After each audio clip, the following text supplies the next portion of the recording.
Bismillahirrahmanirrahim. Assalamualaikum warahmatullahi wabarakatuh. Alhamdulillahilladzi arsala rasulahu bil huda wa dinil haq liyudhhirahu ala dini kulli wa kafa billahi syahida. Asyhadu an la ilaha illallah wa asyhadu anna Muhammadan abduhu wa rasuluh alladzi la nabiyya ba'dah. Amma ba'du. Alhamdulillah, puji syukur kita panjatkan kehadirat Ilahi Robbi yang dimana atas rahman dan rahimnya kita semua saat ini berada dalam kondisi sehat lahir maupun batin. Dan alhamdulillah juga kita sampai dengan detik ini masih diberikan kenikmatan yang luar biasa oleh Allah. Tidak ada lain yaitu kenikmatan iman dan kenikmatan Islam. Anak-anakku yang Bapak cintai, khususnya kelas 9, bagaimana kabarnya hari ini? Mudah-mudahan kondisinya dalam keadaan sehat. Amin ya Allah ya Rabbal Alamin.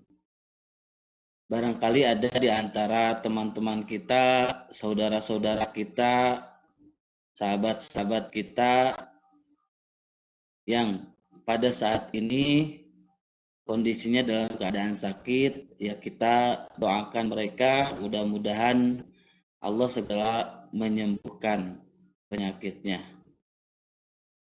Baik anak-anakku semuanya, pada video pembahasan pertama Bapak sudah menyampaikan bab 1, yaitu tentang iman kepada hari akhir.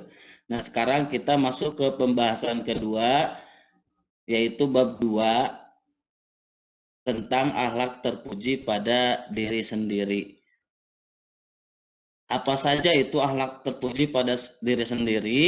Nanti kita akan membahas diantaranya berilmu, ya, akhlak terpuji pada diri sendiri ini berilmu, kemudian kerja keras, ya, kreatif, produktif dan inovatif, ya. Nah, jadi untuk pembahasan kali ini kita akan membahas terlebih dahulu berilmu. Apa itu berilmu? Nah, berilmu ini adalah kemampuan, ya. Jadi ilmu ini adalah kemampuan, kemudian kecakapan atau keahlian yang dimiliki seseorang atas ilmu tertentu yang dapat memberi manfaat bagi diri sendiri maupun orang lain. Seperti pengetahuan atau kemampuan seseorang dalam bidang tertentu, nah itu berilmu, ya. Ini yang dimaksud dengan berilmu. Kemudian pentingnya memiliki ilmu di sini disabdakan oleh Rasulullah Shallallahu Alaihi Wasallam di dalam hadisnya, ya. Man arada dunya fa'alaihi bil ilmi wa man aradal akhirah fa'alaihi bil ilmi wa man aradahuma fa'alaihi bil ilmi, yang artinya barang siapa menginginkan dunia maka hendaklah dengan ilmu, dan barang siapa menginginkan akhirat maka hendaklah dengan ilmu, dan barang siapa menginginkan keduanya maka hendaklah dengan ilmu. Ya, jadi Rasulullah SAW juga di sini sudah menyampaikan betapa pentingnya memiliki ilmu, ya.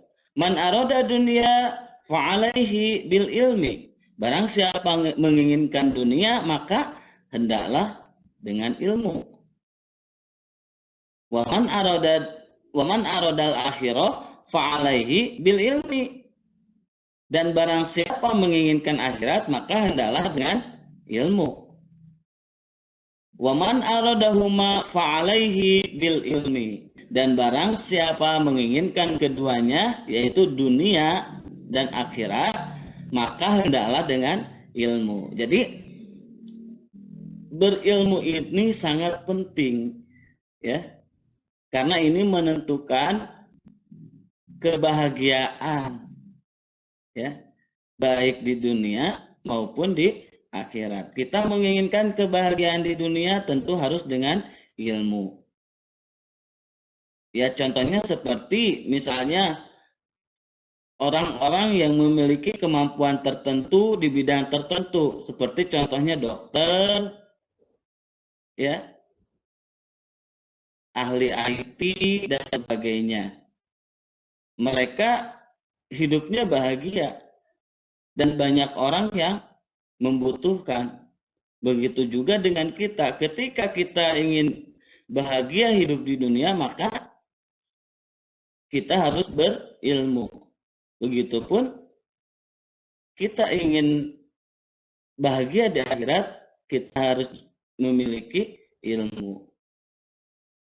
Nah, selain itu ada juga, ya, banyak perintah-perintah untuk mencari ilmu. Ya. Ilmu nurun wa jahlu dorun. Barang siapa memiliki ilmu, maka dia akan diterangi oleh cahaya. Jadi ilmu ini adalah cahaya. Wa jahlu dorun. Dan kebodohan adalah kegelapan. Insya Allah orang-orang yang berilmu ini tidak akan pernah terjerumus.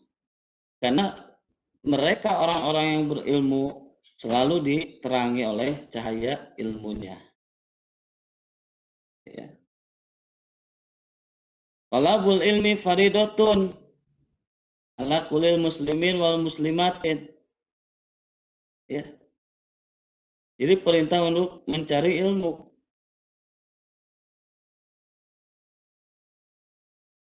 Nah, jadi sangat penting, ya, kita memiliki ilmu.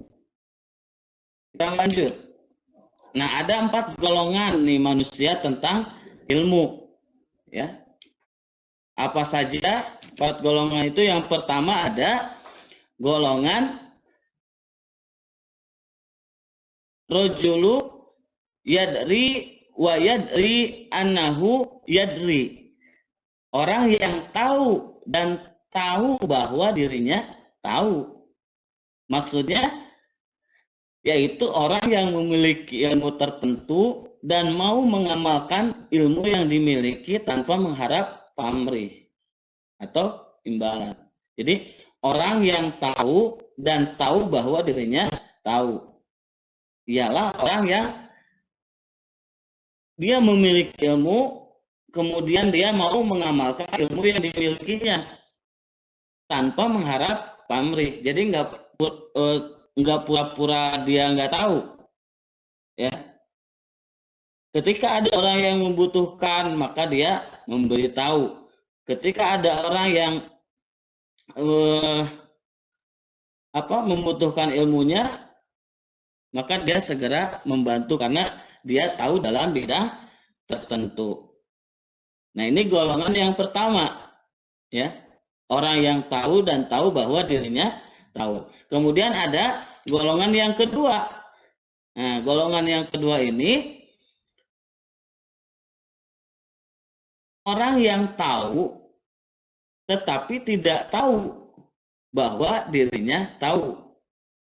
Maksudnya orang ini adalah orang yang berilmu tertentu tetapi tidak mau mengamalkan ilmu yang dimilikinya.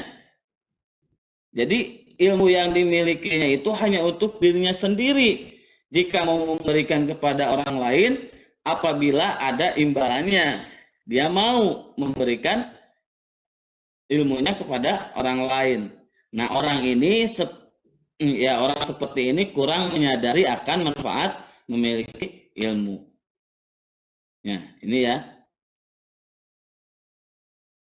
Jadi wajulun yadri la yadri annahu yadri. Orang yang tahu tetapi tidak tahu bahwa dirinya tahu. Ini kebalikan dari yang ini, ya, yang nomor 1. Kalau yang nomor 1 dia mau mengamalkan ilmunya tanpa mengharapkan pamrih. Nah, kalau yang nomor 2 ini dia itu tahu, ya. Tapi ketika orang yang membutuhkannya itu tidak memberikan imbalan, maka dia pura-pura tidak tahu. Artinya, ilmu yang dimilikinya ingin dia amalkan apabila ada imbalannya. Ya. Nah, kemudian golongan yang ketiga, nah, rajulun la yadri wa yadri annahu la yadri. Orang yang tidak tahu tetapi tahu bahwa dirinya tidak tahu. Nah, orang ini adalah orang yang menyadari kekurangannya bahwa dia tidak berilmu. Nah, orang ini lebih baik daripada orang yang memiliki ilmu tetapi tidak mau mengamalkan ilmunya. Nah, golongan manusia tentang ilmu ini biasanya lebih mudah sehingga mau menerima masukan dan nasihat. Nah, jadi kalau golongan yang ketiga ini dia benar-benar tidak tahu, ya, dan menyadari bahwa dirinya kekurangan sehingga tidak sok tahu gitu kan orangnya. Ketika dia tidak bisa menolong dengan ilmu, maka dia menolongnya dengan hal lain. Nah, dan golongan manusia seperti ini sangat mudah ya, karena memang belum tahu. Jadi ketika kita menasehati, maka dia akan mudah menerimanya. Beda lagi dengan golongan yang kedua, ya, dia pura-pura tidak tahu. Nah, kalau misalnya dinasehati, maka dia akan egois. Karena sebetulnya dia tahu, cuman tidak mau mengamalkan ilmunya karena tidak ada imbalan. Kalau golongan orang yang ketiga ini adalah golongan orang yang menyadari kekurangan bahwa dia tidak berilmu. Ya. Kemudian yang keempat, ini ada golongan rajulun la yadri annahu la yadri.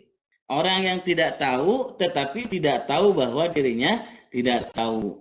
Maksudnya ini orang yang tidak berilmu tetapi dia tidak tahu kalau dia tidak berilmu. Nah, golongan ini sangat membahayakan nih. Karena golongan ini adalah orang yang tidak merasa memiliki ilmu, ya. Jadi merasa pintar, ya. Ini golongan yang sangat membahayakan karena orang ini tidak merasa dia memiliki ilmu, ya. Atau merasa dirinya pintar. Orang seperti ini biasanya sulit menerima masukan dan nasihat karena sudah merasa pintar. Jadi orang yang tidak tahu tetapi tidak tahu bahwa dirinya tidak tahu. Ini orang yang berbahaya ini, egois ini, ya orangnya. Jadi sebetulnya dia tidak memiliki ilmu, tapi dia tidak sadar, ya, kalau dia tidak memiliki ilmu. Dan dia orangnya sok tahu juga gitu kan, merasa pintar. Nah, ini golongan yang keempat. Nah, jadi di antara 4 golongan ini, mana yang lebih baik menurut kalian? Ya, silakan kalian pilih. Mau pilih golongan 1, golongan 2, golongan 3, atau golongan 4. Baik, kita lanjut. Nah, ini ada dalil perintah berilmu, ya. Yang pertama, ini ada di Quran surat Al-Alaq ayat 1 sampai 5. A'udzubillahi minasyaitonirrajim. Bismillahirrahmanirrahim. Iqra bismi rabbikal ladzi khalaq. Khalaqal insana min 'alaq. Iqra wa rabbukal akram alladzi 'allama bil qalam. 'Allamal insana ma lam ya'lam. Iqra bismi rabbikal ladzi khalaq, bacalah dengan menyebut nama Tuhanmu yang menciptakan.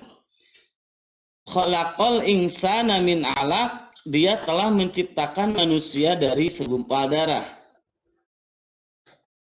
Iqra wa rabbukal akram, bacalah dan Tuhanmu lah yang maha pemurah. Alladzi 'allama bil qalam, yang mengajar manusia dengan perantara kalam. Alamal insana malam ya'lam, dia mengajar kepada manusia apa yang tidak diketahuinya. Nah, ini dalil ke-1 ya, perintah bahwa Allah memerintahkan hambanya untuk mencari ilmu, untuk berilmu. Ya, bacalah. Ya, dan Tuhanmu lah yang maha pemurah. Artinya, ketika kita memahami kandungan Al-Quran, ketika kita ingin memahami tafsiran Al-Quran, maka kita harus berilmu. Ya, seperti itu. Lanjut, dalil yang kedua, ini ada di Quran surat Al-Mujadalah ayat 11. A'udzu billahi minasyaitonir rajim. Ya ayyuhalladzina amanu idza qila lakum tafsahu fil majalisi fafsahu yafsahullahu lakum wa idza qila ansuju fansuju yarfa'illahu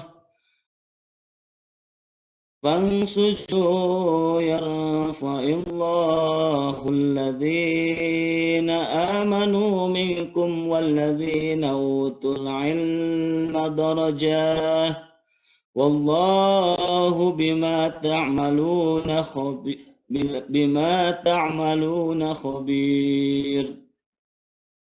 Hai orang-orang yang beriman, apabila dikatakan kepadamu berlapang-lapanglah dalam majelis, maka lapangkanlah, niscaya Allah akan memberi kelapangan untukmu. Dan apabila dikatakan berdirilah kamu, maka berdirilah, niscaya Allah akan meninggikan orang-orang yang beriman di antaramu dan orang-orang yang diberi ilmu pengetahuan beberapa derajat. Dan Allah maha mengetahui apa yang kamu kerjakan. Ya. Jadi di sini Allah memerintahkan untuk kita ya berlapang-lapanglah dalam majelis, artinya mencari ilmu ya. Maka lapangkanlah, niscaya Allah akan memberi kelapangan untukmu. Ketika kita mencari ilmu, maka kita harus dengan ikhlas. Ya, jangan ada perasaan egois. Ketika kita mengikhlaskan atau melapangkan, niscaya Allah akan memberi kelapangan untukmu. Artinya ilmu itu akan mudah ya masuk ke dalam diri kita. Seperti itu. Dan apabila dikatakan berdirilah kamu, maka berdirilah. Niscaya Allah akan meninggikan orang-orang yang beriman di antaramu dan orang-orang yang diberi ilmu pengetahuan beberapa derajat. Ya. Nah, di sini di Al-Mujadalah ayat 11. Kemudian bentuk atau ciri orang yang berilmu. Bagaimana ciri-ciri orang yang berilmu? Yang pertama, ya, orang yang memiliki ilmu setidaknya memiliki ciri-ciri sebagai berikut. Yang pertama, mau menjaga dan mengamalkan ilmunya karena Allah Subhanahu wa Ta'ala. Yang kedua, semakin berilmu, semakin santun dalam bersikap dan berperilaku. Kemudian dapat menjadi teladan di mana saja berada. Lebih suka bekerja daripada banyak bicara. Jika berbicara cenderung berdasarkan ilmu. Bijaksana dalam memutuskan suatu masalah. Nah, ini pentingnya ya, pentingnya berilmu. Salah satunya ini bijaksana dalam memutuskan suatu masalah. Beda ya, antara orang yang berilmu dan orang yang tidak berilmu ketika dia memutuskan satu masalah, ya, maka akan beda bijaknya. Kalau orang yang berilmu, dia memutuskan satu masalah itu tentu dia dengan hati yang tenang, ya, kondisi yang sedang tidak terganggu oleh apapun, maka kebijakannya akan beda. Beda dengan orang yang tidak berilmu. Ketika orang yang tidak berilmu memutuskan suatu masalah, maka dia akan menimbulkan masalah baru sebetulnya. Karena yang diputuskannya itu tidak jauh dengan emosi, ya. Jadi tidak ada bijaksananya gitu. Ya, seperti itu ya anak-anakku. Nah, silakan kalian juga boleh mencari ya ciri-ciri yang lain selain daripada ciri-ciri yang ini. Baik, anak-anakku, bagaimana kiat-kiat menjadi orang yang berilmu?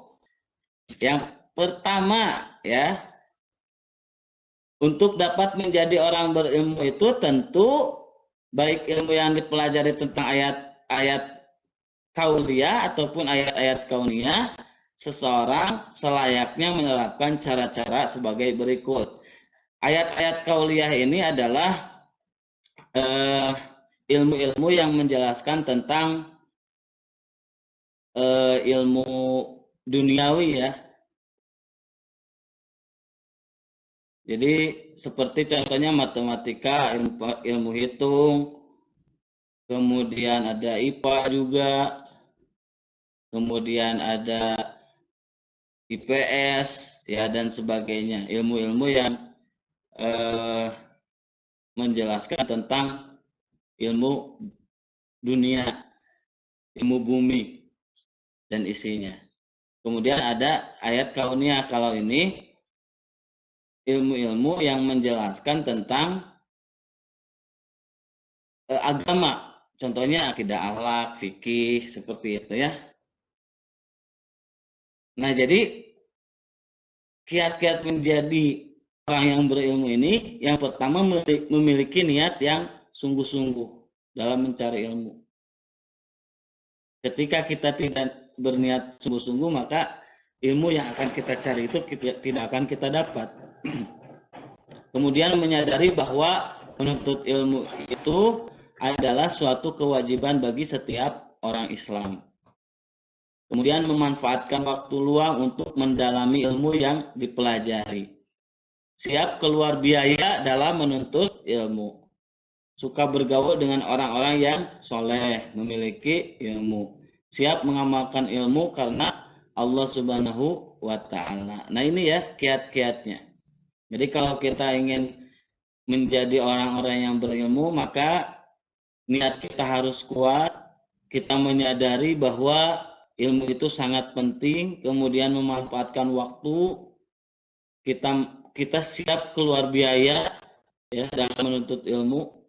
Kemudian kita bergaul dengan orang-orang yang soleh dan siap mengamalkan ilmu yang kita miliki karena Allah Subhanahu wa Ta'ala. Nah, kemudian di sini ada contoh perilaku orang yang berilmu apa saja. Nah, perilaku orang yang berilmu tentu berbeda dengan orang yang tidak mempunyai ilmu. Orang yang memiliki ilmu setidaknya berperilaku sebagaimana ciri-ciri yang berilmu. Ya, perilaku orang berilmu lebih luas jangkauannya dibanding orang yang tidak berilmu. Karena dengan berperilaku berarti betul-betul orang tersebut mengamalkan dalam kehidupan sehari-hari. Di antaranya tenang dalam berpikir, bersikap, dan berperilaku. Suka kenyamanan, keamanan, dan ketertiban. Selalu berwajah ceria dan lapang dada. berusaha mengembangkan ilmu yang dimiliki, beraktivitas yang bermanfaat untuk diri sendiri dan orang lain. Nah ini, jadi ciri-ciri orang yang berilmu ini, dia akan selalu tenang dalam berpikir, bersikap, dan berperilaku. Seperti yang tadi disampaikan, kebijakannya itu lebih tepat gitu kan dibanding orang-orang yang hanya mengandalkan hawa nafsunya. Beda dengan orang-orang yang berilmu. Ketika mengambil keputusan, orang-orang yang berilmu itu lebih tepat. Ya, walaupun ketepatannya tidak 100%, tapi jauh lebih tepat. Baik, kita lanjut. Nah, dampak positif berilmu apa saja ini dampak positifnya? Ini dampak positif ini ada yang bagi diri sendiri ya, yang kemudian bagi keluarga dan lingkungan. Yang pertama ini ada bagi diri sendiri. Ilmunya semakin luas ya. Ini dampak positif bagi diri sendiri, menjalankan perintah Allah Subhanahu wa taala, hidup lebih bermanfaat dan terarah, lebih mudah mencapai keabsahan beribadah, dapat mempermudah usaha yang dimiliki, dapat mendatangkan rezeki yang tak terduga. Jika ilmu itu diamalkan dengan ikhlas, maka akan mendapatkan pahala. Kemudian memperoleh derajat yang tinggi di mata Allah Subhanahu wa taala. Ini manfaat bagi diri sendiri. Kemudian ada manfaat bagi orang lain, ya. Manfaat bagi orang lain dapat mengajarkan kepada orang lain, mempermudah orang lain untuk mendalami suatu ilmu, memberi manfaat kepada orang lain, membuat orang lain menjadi pintar, memupuk perilaku mulia bagi orang lain, kemudian berpartisipasi mencerdaskan umat, dan wawasan berpikir semakin luas atau banyak akal ya, dan tidak mudah putus asa. Itu dampak positif untuk orang lain. Yang terakhir ada dampak positif bagi lingkungan. Orang yang berilmu memberi manfaat bagi lingkungan sekitar. Kemudian dapat membawa nama baik lingkungan, dapat menciptakan ya kegemaran menuntut ilmu di masyarakat, menjadikan lingkungan damai dan aman, semakin meyakinkan masyarakat akan pentingnya sebuah ilmu. Nah ini ya, jadi dampak positif berilmu ini sangat luas jangkauannya ya. Dampak positifnya selain untuk diri sendiri, untuk orang lain, juga untuk lingkungan. Nah ketika kita berilmu maka jangan khawatir, orang-orang pasti akan membutuhkan kita dan kita tidak akan sulit ya untuk mendapatkan pekerjaan ataupun penghasilan karena kita memiliki ilmu. Oke, baik anak-anakku. Nah, untuk penjelasan dari Bapak dicukupkan sekian ya. Mudah-mudahan kita semua menjadi manusia-manusia yang soleh, soleha, dan berilmu tentunya. Karena ketika kita berilmu, maka insya Allah kebahagiaan dunia dan akhirat akan kita raih. Ya, itu saja anak-anakku. Mohon maaf apabila ada penjelasan Bapak yang kurang pas. Karena ilmu pengetahuan atau kemampuan Bapak masih terbatas. Ya, kesalahan itu mutlak dari kelalaian Bapak sendiri dan kebenaran hanya milik Allah Subhanahu wa taala. Itu saja, mudah-mudahan Allah ridho kepada kita semua. Aku qouli hadza wa astagfirullah li wa lakum. Rabbana atina fid dunya hasanah wa fil akhirati hasanah wa qina adzabannar. Wassalamualaikum warahmatullahi wabarakatuh.